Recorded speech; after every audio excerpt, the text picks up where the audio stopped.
The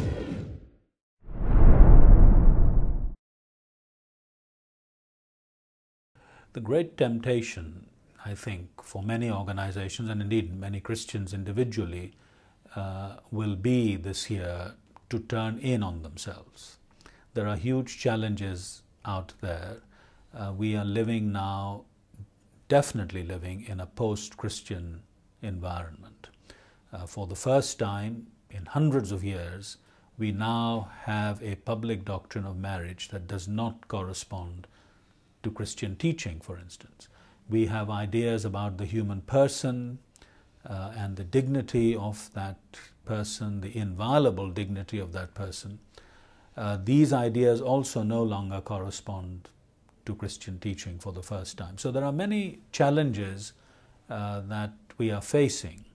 And I would say to Christian Concern or organizations like Christian Concern, don't withdraw from the public square, because this is the time to give clear Christian witness on a whole number of issues that will come up in education, in medicine, in how we treat other human beings, in relationships, which organizations like Christian Concern can do.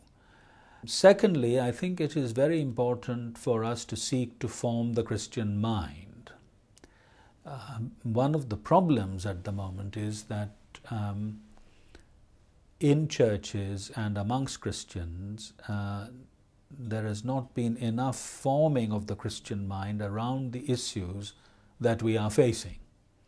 People are either still in the 19th century or they've capitulated to the spirit of the times.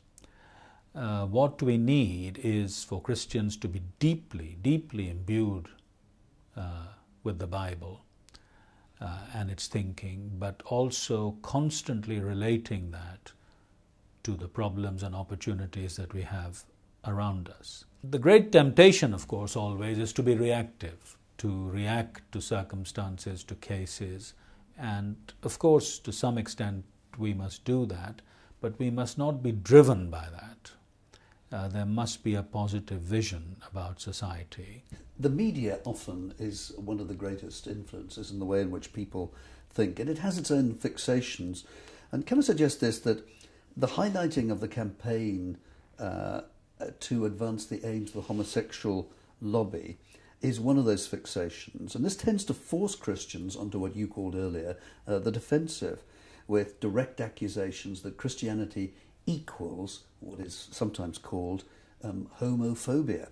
So how, in your view, should the Christian message be expressed on this very contentious issue? Well, I think the first thing to say is that Christians should fear God and love other people. The beginning of our approach must be to fear God. That means seeking His will about ourselves, about the world in which we live, about our neighbors. And anything we say or do regarding our neighbors must be driven by love. Now, love is not a squashy, mushy, kissy-kissy, sentimental thing at all. For the Christian, love is seeking the highest good of the other. That means that out of love we must say what it is that makes for human flourishing, what makes for social flourishing, what kinds of relationships are life-giving and what are not. We must point to dangers in having bad relationships that do not lead to flourishing. I mean, all of that we have to do, but the governing motive must be of love and not of hate. Fully understand, but there is a degree of militancy about the pro-homosexual lobby which does tend to pigeonhole Christians into being, as it were, opposed and hostile to that. Would you accept that? I begin with the general gone wrongness of this world, of which we are part. None of us is exempt from sin, and that includes our sexuality, whoever we may be, heterosexual, homosexual, married, single, whatever. Our sexuality is as affected by the fall, by our rebellion against God, as any other aspect of our human personalities. And so all of us, without exception, need to turn away from what is not according to God's will, and by His help seek to be and to do what is God's will.